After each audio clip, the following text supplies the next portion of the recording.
Bismillahirrahmanirrahim. Assalamu alaikum. Welcome to Newsroom. I'm your host, Khalid. But today is the 27th of March 2025. These are the stories that we'll try to understand and decipher during the course of the show. We'll begin, ladies and gentlemen, with Pakistan's economic situation. Now, chairing a cabinet meeting yesterday, our Prime Minister has said that the agreement with the IMF is a significant milestone. And of course, it is with two different forms of our relationship with the IMF moving forward. There's a tranche of the EFF, and then there is the RSF facility as well.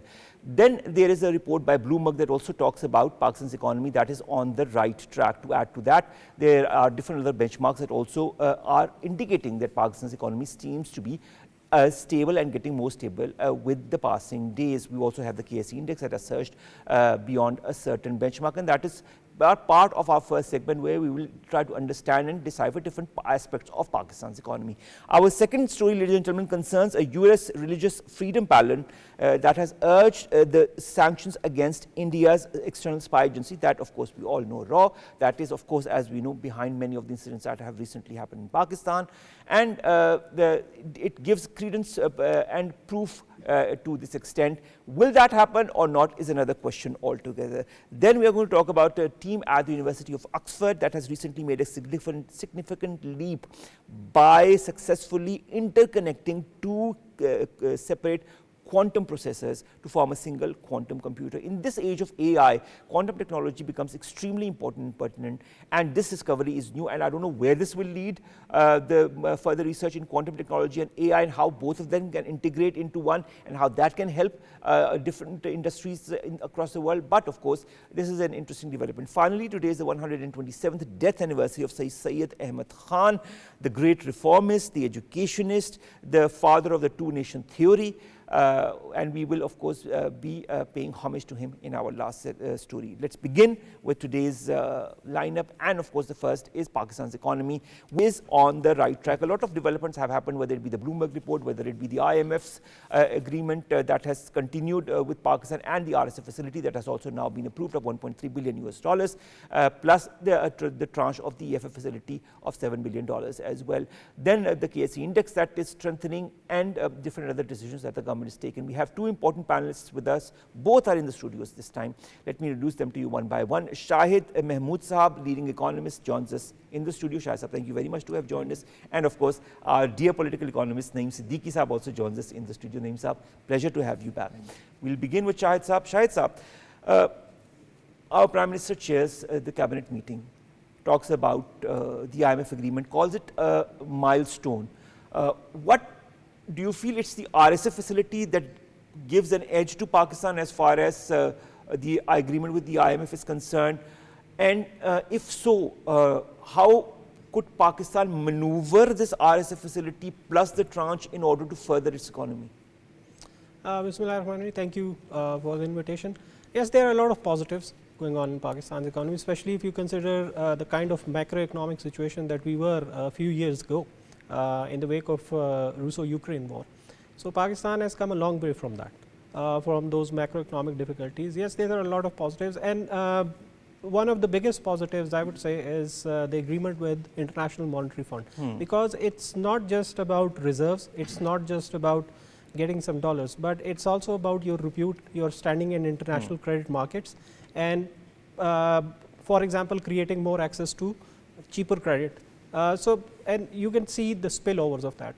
For example, one of the spillovers is that your credit rating, Pakistan's credit rating has improved significantly. True. Right?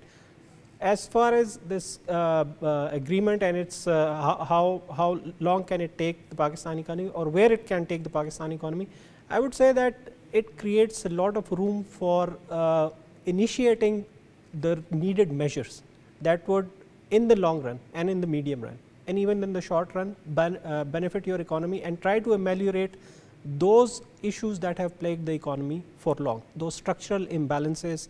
And there have been some positive steps towards that. For example, some civil service reforms, some restructuring of the civil service, and how the governance structure tends to function in Pakistan. So overall, I would say a lot of positives. But saying that, I would also suggest that we've had these opportunities before, so it's very important to capitalize on this opportunity, and it's It's still other tranches are coming. For this one, only 2 tranches have come till now. So you still have a lot of space. That's what I'm trying to say. Within that space that has been afforded to us, try going along with all those needed reforms. All right. And Pakistan's economy would inshallah be on a sustainable path. All right. Speaking of reforms, Naeem sir, tax reforms is one thing that we have been hampering since a long time to include as much of people as possible. The IMF has also been telling us to do that. The Prime Minister in the cabinet meeting says that 26% increase in the tax collection has happened. What do you attribute that to, and how can we further move in the right direction to include more and more sectors like the retail sector, like other sectors, and of course also formalize the informal economy? Yeah, that's very important. Thank you very much for inviting me. Prime Minister has always been very keen to increase the revenue for the Pakistan. If you see that last year our revenue target was about 9,000 billion rupees, and then this year it was increased to 12.9 billion. And then again with the negotiation with the IMF, they said that you can reduce it to something like about 12.1 trillion, but the Prime Minister said, okay, we will reduce it to 600 billion. So now the target has been reduced to 600 billion. It is now the current target is 13.334 billion at the moment. We have a lot of, you know, why Prime Minister is always emphasizing on digitalizing the economy. The main reason is that we have about 9,500 billion cash in transaction in the economy, and that can generate a lot of tax and revenue if we bring into the formal economy. So there is a time that we need to digitalize our economy and bring into the channel economy, like the FPR is trying and the government is trying. And you see that recently they have separated the tax policy wing from the revenue.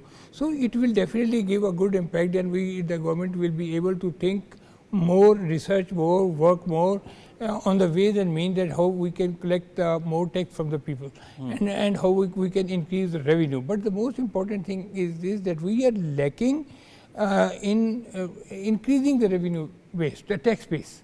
Tax base is not increasing. Still we have about 3.5 million taxpayers, and out of those maybe 2 million are just having the net returns. So what we have to see, we have to create corporate taxpayers, and SME, we have to focus on the SME sector, we have to focus on the trader sector and encourage them to come into the tax net. As you see, the IMF has not agreed on giving any concession on the property transactions or on the tobaccos or on the beverages.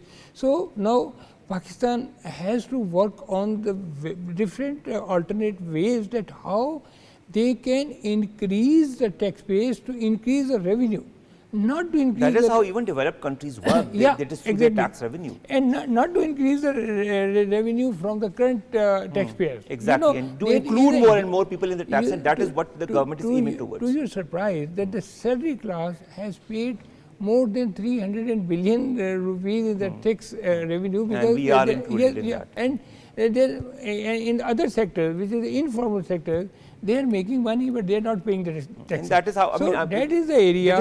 That is of course an important area that the government is looking into and making measures. Shahid Saab, coming back to the IMF, something that you pointed towards, and I'm going to go back. The Prime Minister, while addressing the cabinet, also says that the relationship with IMF is that of a lending organization. So it is a loan, and there remains a long journey, he said, ahead to eliminate debt and achieve self-reliance for Pakistan. The journey is long, but what needs to be done in order to eliminate debt and achieve self-reliance? Our government has said many a times in the past, our Prime Minister has also said that this should be the last time we go to the IMF, or we should try to, you know, reduce our dependability on, but how can we move about it? Right. So yes. So a lot of people who criticize International Monetary Fund as some kind of a dictator in terms of dictating the economy or its direction. So let me be very clear on this thing. And as the Prime Minister said, and rightly said, that look, it's only a lending agency, right? And if it has helped us a lot, yes, it's not the most fortunate thing for an economy, but but when you are in trouble and when you need of course, assistance, it's always there for you. It's always there for you, right? So it's us that we go to the IMF. It's not the IMF that comes to us. So now, one part of it is that it has helped us out, and it has given us much needed reprieve from the current account issues that we've had, right?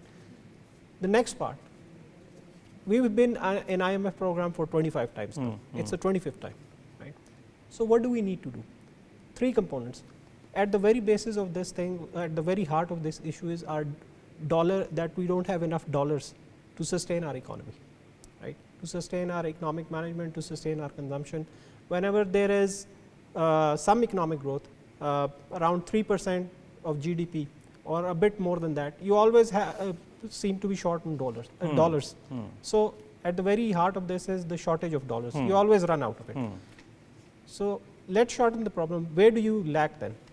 Your exports and your FDI. FDI is quite negligible, and your exports are quite, I wouldn't say stagnant, but it has grown at a very slow pace. Just to give you an example which would clarify, in 2001 and 2002, Vietnam and Pakistan were in even keel when it came to export earnings.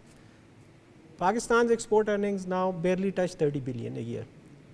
Vietnam now exports more than 285 billion.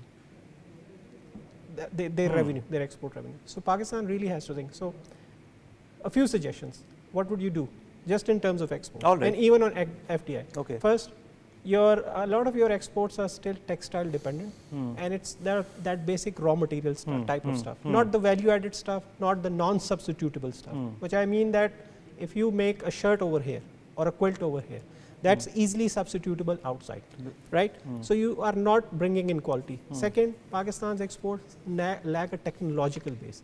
You are not treating your exports, or your exports are not based on technology or technological development or new technologies, something breakthrough type of thing, right? That's just 2 things.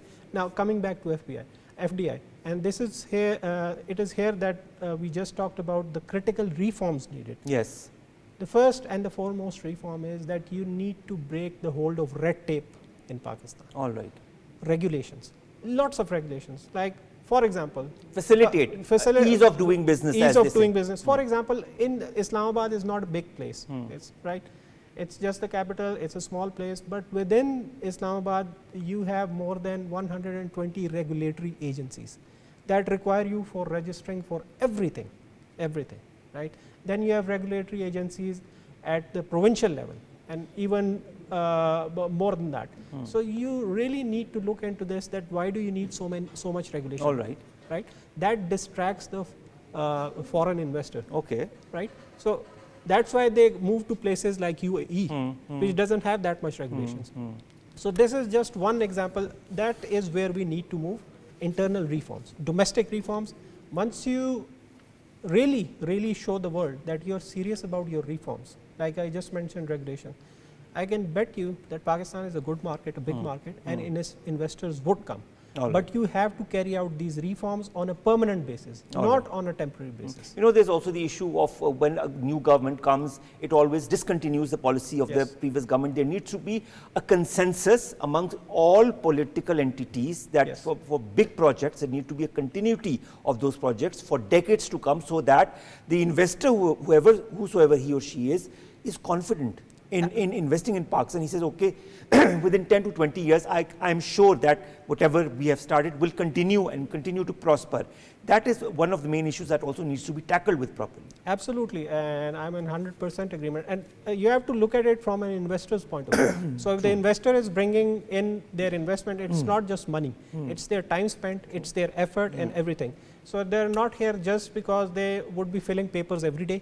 They are here for earning money, and you have to facilitate that. Agreed.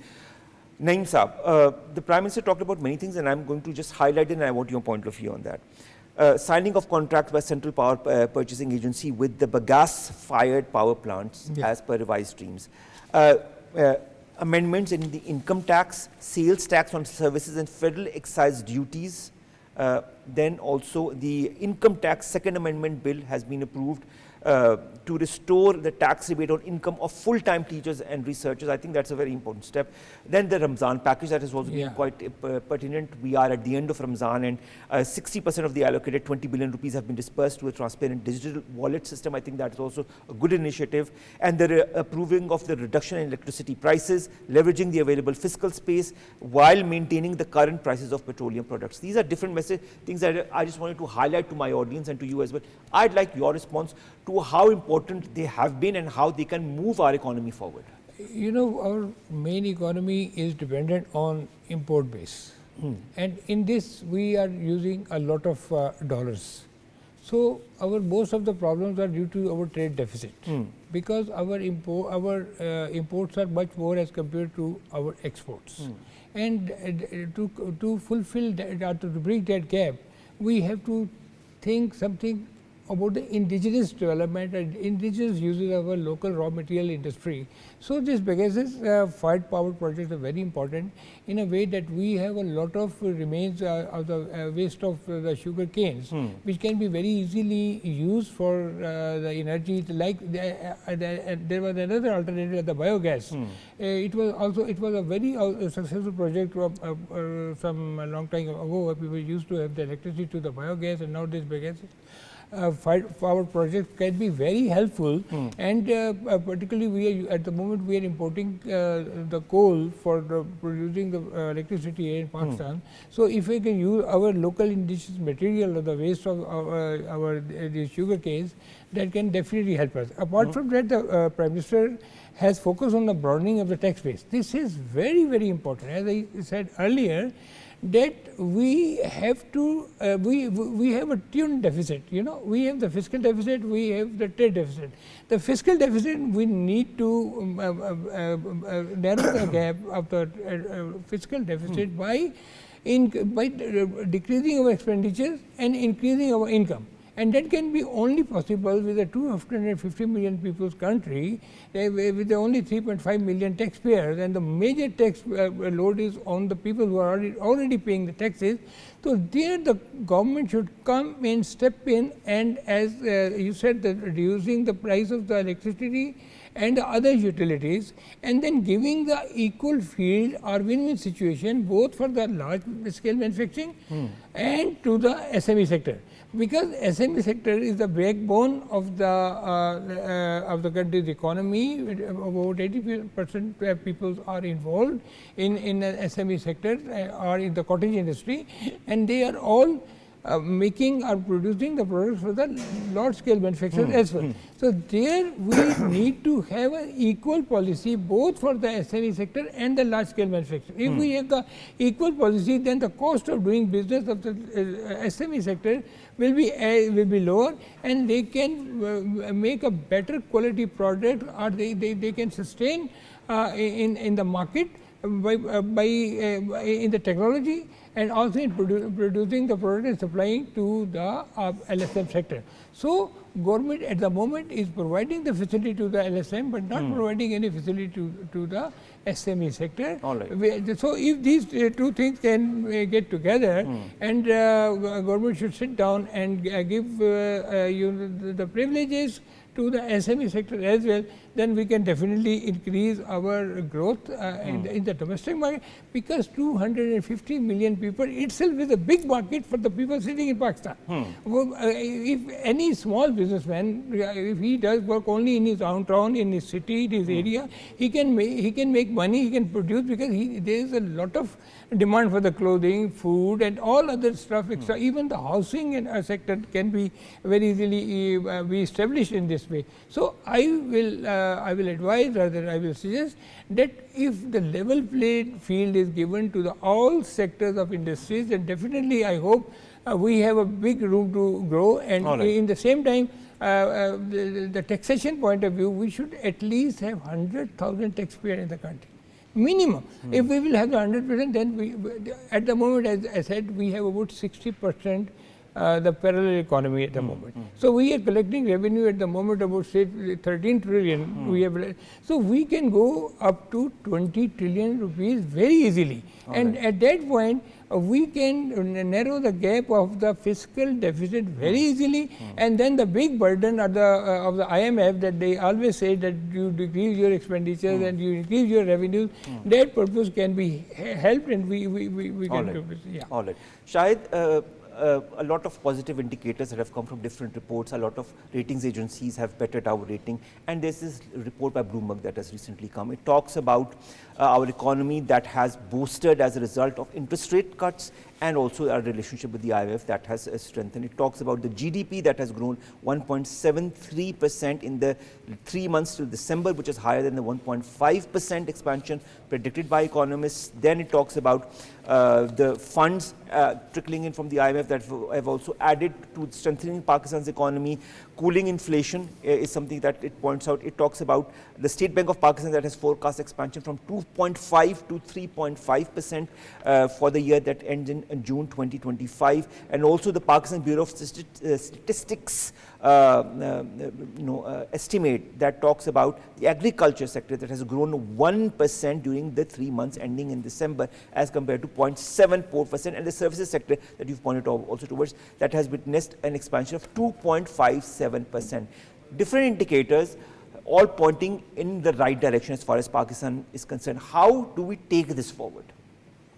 Well, the easy answer to that is that you continue with the kind of policies and the kind of incentive or the signals that you're already, that has produced this kind of growth or increased momentum of growth. So again, if you go back a few years, our economic growth was almost negative. It had gone down pretty badly. So it's a kind of a recovery. It would be slow, but the good thing is that the economy is showing signs of recovery. However, saying that, there is still a lot of room, and how do you, as I said earlier, one of the things that would really need to instill confidence in your business community and the foreign investor is that whatever you have been doing in the last 6 months or 8 months that has brought this positive change, it has to continue. The institutions involved, the persons involved, or the parties involved, whoever it is, you have to ensure that everybody is on the same page. Whatever the difference is, whatever the issues, right? Let's agree on this thing that whatever good that has happened, it would continue on. So as you said, maybe if there is some external shock or internal shock, geopolitical dynamics, you wouldn't see those policy changes overnight. Once you have that, once the investor, domestic investor, foreign investor, I'm just mentioning one class, it has that confidence that look, no matter what, they're not changing their policies. Whatever they promised the International Monetary Fund, for example, in terms of reforms, they are going ahead with it and they're not backing down, right? That would bring in more investment, that would further increase the pace of your GDP. Then obviously you have the institutions. When I talked about the institutions, you have State Bank of Pakistan that has been decreasing the rates, rightly so, because inflation is, it has tapered down exponentially, I would say, a lot. So it's the right policies, it's logical policy. And by decreasing the interest rate, you would see more investment coming in as the cost of credit goes down. Would it continue? I would love this to continue. So, but everybody, institution, people, those who are in the governance circle, they need to have this very clear, positive or clear intent that look, whoever it is, this should continue, and this momentum would, I would see even more growth in the future in GDP if this continues on. All right. So let's hope that happens. Naeem Saab, our finance minister was in China. He's in China. He interacted with Chinese media at the Bao Forum for Asia Annual Conference and cited the Chinese example in many things and on how it has developed and strengthened its economy and how Pakistan can learn from that experience. At the same time, he commits to issue panda bonds for Pakistan's access to China's world's largest and deepest capital market. He also talks about bilateral cooperation in agriculture, agriculture, in drone technology and financial technology. Let's begin with the panda bonds. How can Pakistan benefit from that? Yeah, panda bonds are the Chinese yuan denomination bond issued by the Chinese domestic market for the foreign entities.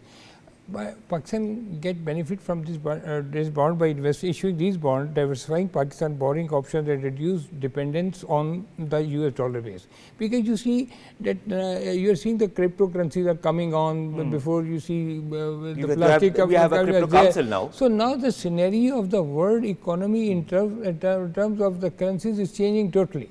And you will see in future that because now the global trade is reducing, the regional trade is increasing, and when the regional trade is increasing, the mostly people will prefer, the countries will prefer to trade either on the barter system or in their own currencies.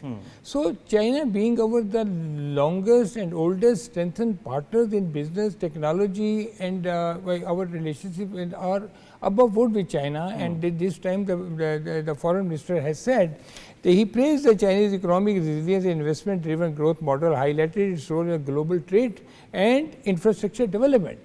Pakistan can take advantage of Chinese technology, but I don't know that how we are not able to get it done, because through this CPEC we are almost linked with the China through roads and mentally whenever you see of a businessman, if you even go outside the Chinese embassy, you see the hundreds of people are going to China and they are going to China for the businesses. And we should particularly in IT sector or in the mineral sector, in the gas sector, in the petroleum sector, and there are so many others, I mean textile and other businesses which we can trade with China, and in this in the currency partnership with the China can help us all, and if we can trade with the China through the bond or through the yuan currency, I think Pakistan can save a lot of, can avoid a lot of burden on the US dollars, and if this can happen, so by this the finance minister has always emphasized. I appreciate his effort. He is a wonderful person. He is a very dynamic person, and he is very much into appreciating and encouraging the business sector in Pakistan, and he is going to every chamber in the country and asking them to tell them their problem. What is it? What is the economic problem? What are the industrial problem? What are their tax problems? And what are their labor problems? So I think the government is now focused to do something for the country, and by this IMF agreement and with another RSF tranche of 1.3 billion, totally making it to 8.3 billion, and then another $20 billion from the World Bank for the next 10 years. It's all positive situation, and I think that if we can, Pakistan should benefit maximum. Yes, it should then implement those methodologies that can strengthen Pakistan's economy in this time. As I have said, that we need to check our regulatory authorities, and those regulatory authorities should see the businesses in such a way that they should provide them ease of doing business, give them the facilitation. But I tell you one thing, Pakistan economy could have grown much better, but we don't have the political issue at the moment. We have the terrorism issue at the moment. Our most of the money which we had to spend on the economic stability is being spent on this unwanted terrorism. But that is also because there are non-state actors and other regional actors that do not want Pakistan to stabilize. That's the gist of it. Pakistan is not in a very easy situation. We have to fight on all the sectors, and still we are progressing. That is something I think it's very good, and I hope that as in SCO conference Prime Minister said, we want to see a stable and strong Afghanistan, because our business can grow to the Central Asia as well, because through our water. And that these are avenues that Pakistan needs to put into place. Shahid Saab, I'll come to you and I want a short answer. The power division has talked about certain decisions that it has taken, and I'd like your take on it and how that can help our economy as well. They have revised terminated contracts of 29 IPPs and government power plants, and they say the saving will be around 3.4 trillion rupees on the remaining tenure, that is between 3 and 20 years. and then of course savings on account of revised tariff terms with 8 bagasse power projects and 14 IPPs of power policy 1994 and 2002 is estimated at 238 billion and 922 billion rupees respectively for the the remaining life of these projects. I'll just add to that because this is the last question that I'm going to ask, the positive sentiment that is also emanating at the PSX, 300 points increase to 118,000. That is the level that has been crossed by the PSX at the moment as we talk or as we discuss. The amendments or the changes that are being made in the power sector, will they further give impetus to our PSX, to our economy? Are these steps in the right direction? They definitely are in the right direction because Pakistan has one of the highest power rates in the world. It's one of the most dear electricity that consumers have had to afford. But it's a good step in the I'll just give you a simple reason that why is it good, and it's easily understandable. If my bill, for example, has been 20,000 rupees, for example, on average. But what if it goes down by, say, 5,000 or 7,000 rupees, and I have to, due to these renegotiation of contracts, rates come down, and I have to pay around 12,000 or 13,000. So that's a saving of 7,000 rupees right there, right? So it's quite significant, specifically for the poor segment and the middle class segment. Those segments are your main drivers of growth, of consumption. Consumption is a big part of Pakistan's economy. It's almost 90%, not savings, right? So you can spare that money, you can spare that buying power for people. You would see that improvement coming in somewhere in the economy, maybe in the form of investment, maybe in the form of consumption. It's mostly consumption, not investment, but maybe investment too. And the other thing that is going to happen is that, as we just discussed before, that your investor, your businessman would see that this government is committed to what it is saying, and it is going ahead with it, right? So power, if you meet a businessman, and one of the major complaints that he has, aside from the regulatory stuff, that there is too much regulation, one of their major complaints is that power is too dear in Pakistan compared to regional peers and even the world.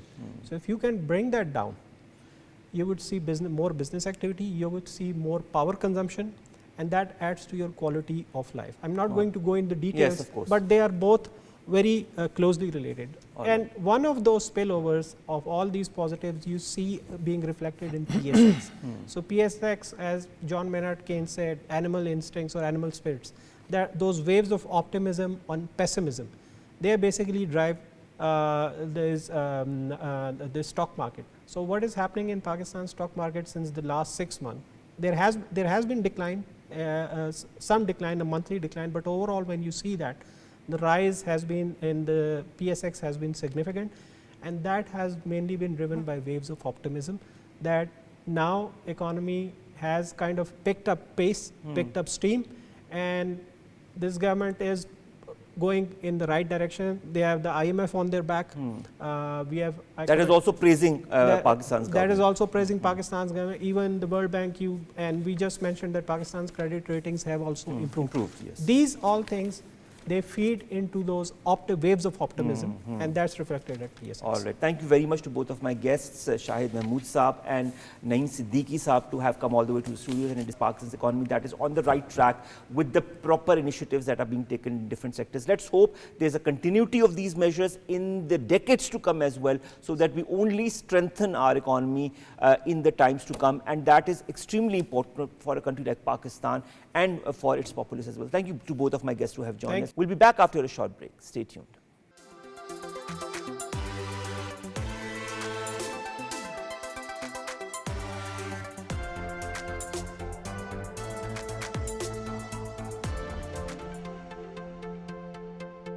Welcome back. You're watching Newsroom, and our second story, ladies and gentlemen, concerns the Indian terrorist activities that have now crossed boundaries, crossed the 7 seas.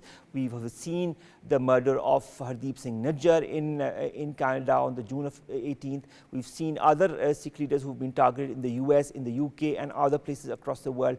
The harsh criticism that has come from the Canadian government and other important leaders as well regarding that. And now a report by a US panel on religious freedom that says that the treatment of minorities in India is deteriorating, and it recommends that sanctions be imposed on RAW, that is the Indian External Spy Agency, over its alleged involvement in these plots to assassinate the Sikh leaders.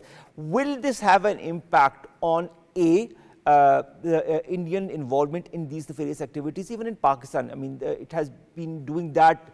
The example of Jafar Express and so many other are there as far as Indian involvement to destabilize Pakistan is concerned. But it has gone beyond Pakistan now, and Canada and the US and so many other countries are such an example. Will this report prove to be that harbinger of change as far as India's policy towards terrorism or to perpetrate terrorism is concerned? We've been joined by two guests to discuss more on the different aspects of that. In the studios, we've been joined by Barrister Nida Salam, who is a human rights activist. Barrister Saab, thank you very much to have joined us. And online, we've been joined by Shahid Masroor Kiani Saab, who is a former ambassador and a foreign affairs analyst. Shahid Saab, I see you are in good spirits. Good to see you. Very much.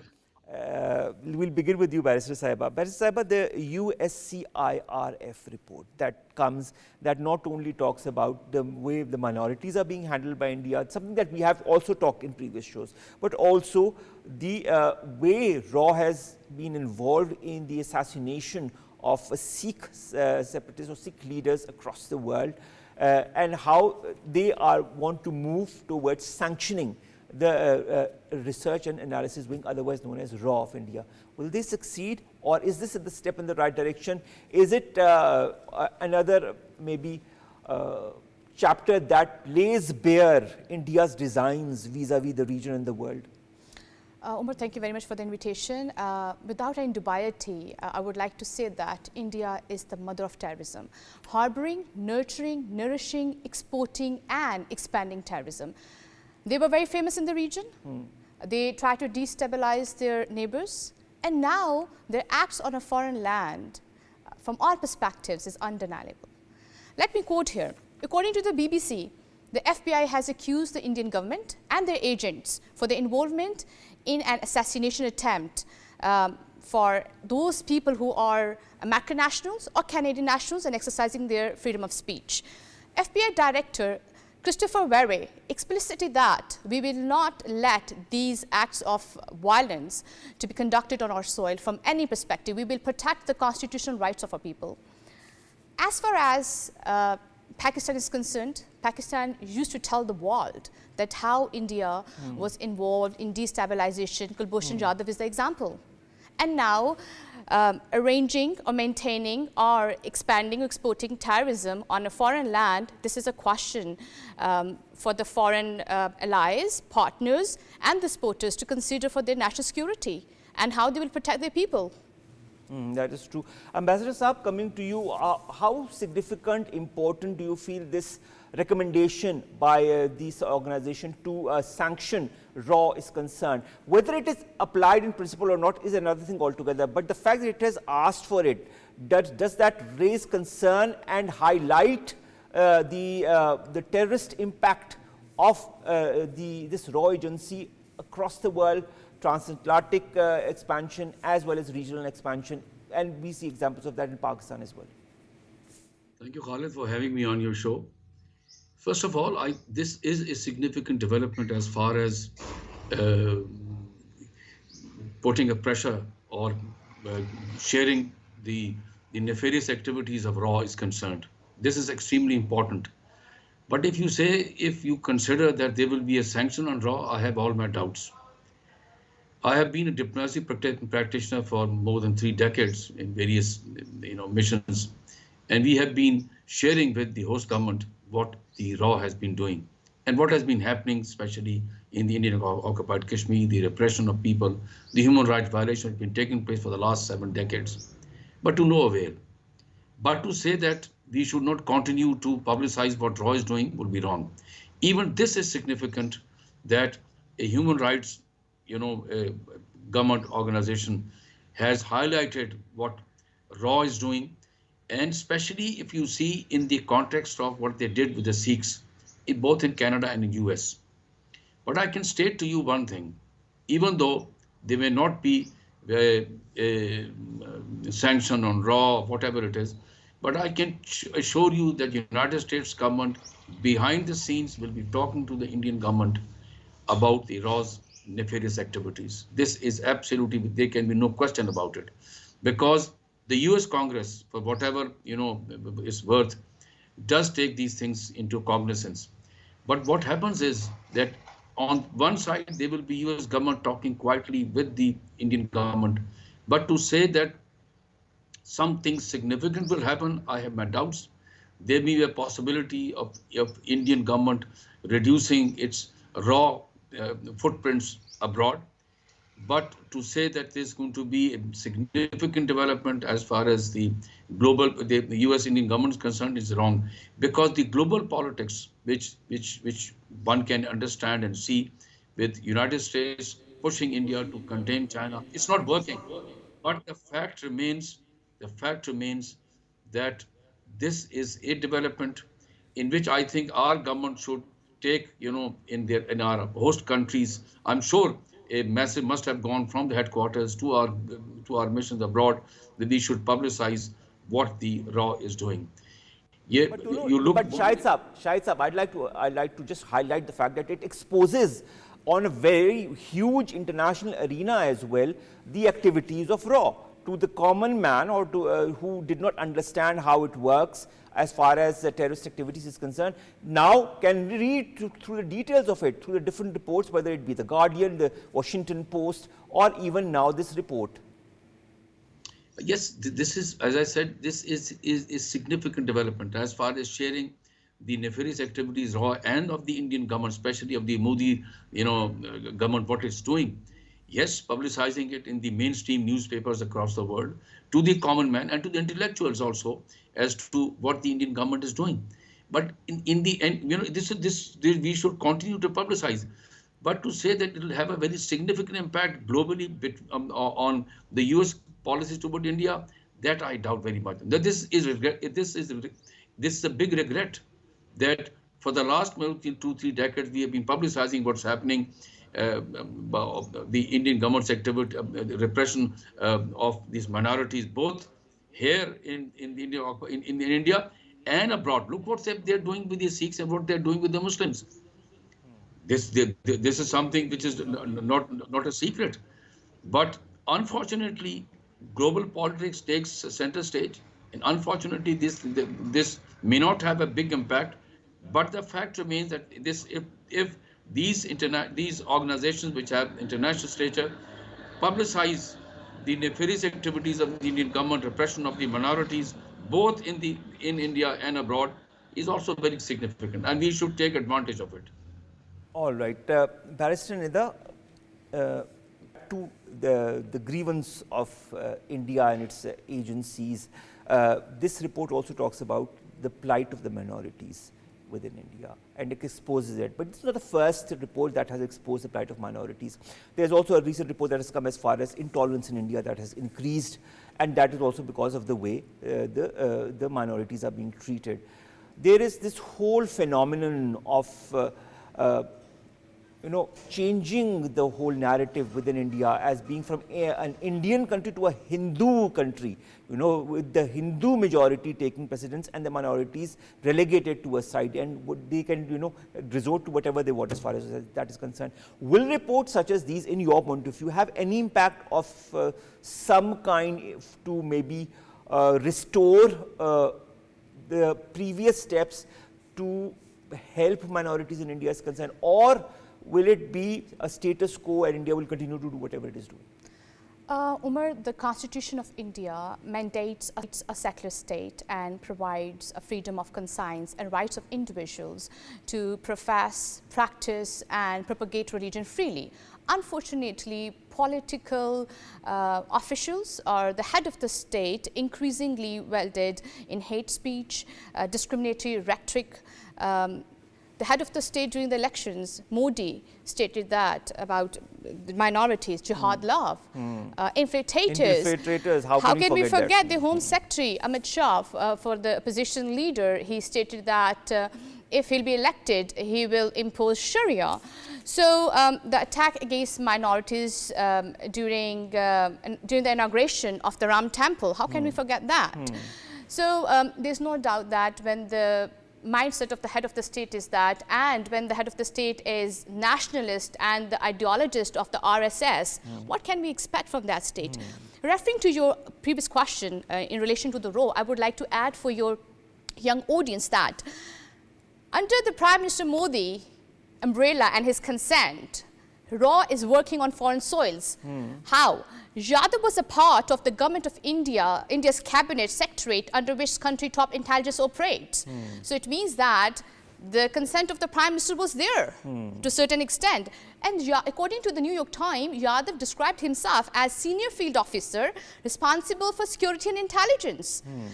Again, the involvement of the Indian RAW on foreign soil is unacceptable, intolerable, and we agree that they used to destabilize the region, they used to send their spies, and now conducting these acts on a foreign land. I would like to add here that this case of involvement on foreign soil is a blatant transnational terrorism from India, and which become challenge for the American democracy and sovereignty. It is a challenge for any democracy or sovereignty, but India is another thing that to make India understand, you know, measures need to be taken to make India understand. The Shahid Saab, US CIRF report suggests that India be declared a country of special concern. I'd like to understand the modalities. I mean, let's hypothetically, see if we declare that maybe the US government understands this report and applies the suggestion that India be made declared a country of special concern. Diplomatically, what does that entail for India if it becomes a country of special concern? First of all, I doubt it very much if you look at the President Trump's administration's policies. It is regrettable, but some of the policies resonate with the Indian government as far as the minorities is concerned. This is regrettable but unfortunate. And of declaring India a country of serious or major concern, well, if it ever takes place, which I doubt very much, will have repercussions both for Indian, economic, Indian economic virtual relations, defense relations. It will have impact on that. But meaning we can only pray that the United States government, especially the U.S. Congress, the U.S. Congress, because let me just share with you, the U.S. Constitution allows the executive, like the president, a extreme large leverage in the foreign policy realm. But and that is why, if you look at it, that even when certain U.S. Congress resolutions are passed, it is ignored by the executive. So if the U.S. Congress takes cognizance of this, then they may be at least bringing the Indian government's repression of its minorities, both in its own country and abroad, will be a big development. Let me just share with you. Look at the Muslims are the largest minority in India, and they say they'll enact Sharia. They have no representation, either very little in the civil service or in the political realm. Then you look at Sikhs, the breadbasket of India, Punjab. Their representation in the defense force and the civil service is quite large. But even then, both of them are being victimized. They are being told that they have no place.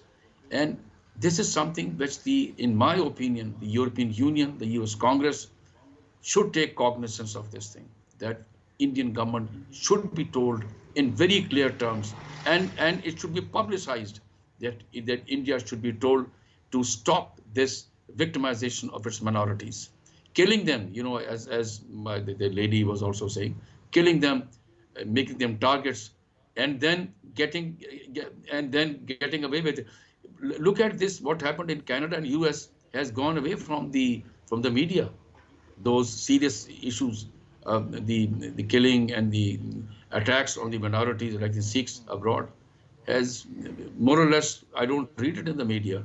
But this is a development, I would say, that the United States Commission on International Religious Freedom, I think this is something, in my opinion, a development, a major development, but provided that the US government takes notice of it and the US Congress takes notice of it. All right. Thank you so very much, Shahid, Masroor, Kiani Saab, to have joined us. It had been some time that we hadn't talked on my show, and I hope we get to be more regular as far as our discussions are concerned. But you know, you talked about the US. I just wanted to add to that Canada as well. The way the Canadian government moved, you know, as a result of the Indian involvement in Canada is an example that maybe other countries should follow. I don't know whether they would follow, but they should follow. Thank you very much, Shahid Saab, to have joined us, and thank you very much, Barrister Nida, Salam, a human rights activist, to have joined us as well. A lot of human rights concerns are also present there, which of course they talk about the rising hate speech, a citizenship law the UN calls fundamentally discriminatory, anti-conversion legislation that critics say challenges freedom of belief, the revoking of Muslim majority Kashmir's special status and demolition of properties owned by Muslims. These add to all the different things that are happening that has led to this report and so many other reports that have come in the past as well that have criticized the Indian government for what it is perpetrating, whether it be terrorism or whether it be this dealing with its minorities. Let's end our today's show with two interesting stories. The first concerns the team at the University of Oxford that has made a significant leap by successfully interconnecting two separate quantum processors to form a single quantum computer. Now, quantum technology, just for all of those who maybe don't know much, is very important in this 21st century and also in the advent of AI that is gaining more popularity with time. Quantum technology and AI are more or less interrelated, and how this can further be accentuated through this interconnection of separate quantum processes by the researchers at the Oxford would lead to a lot more discoveries and more interesting ways on how to deal with AI. Finally, today is the 127th death anniversary of Sir Syed Ahmed Khan. We have learnt about it when we were growing up in our classes. Of course, he is hailed as the father of the two-nation theory and one of the founding fathers of Pakistan, along with Jinnah and Allama Iqbal. He was a founder of the Aligarh movement, which was the base for the Pakistan movement. He was a great reformist and a wonderful educationist.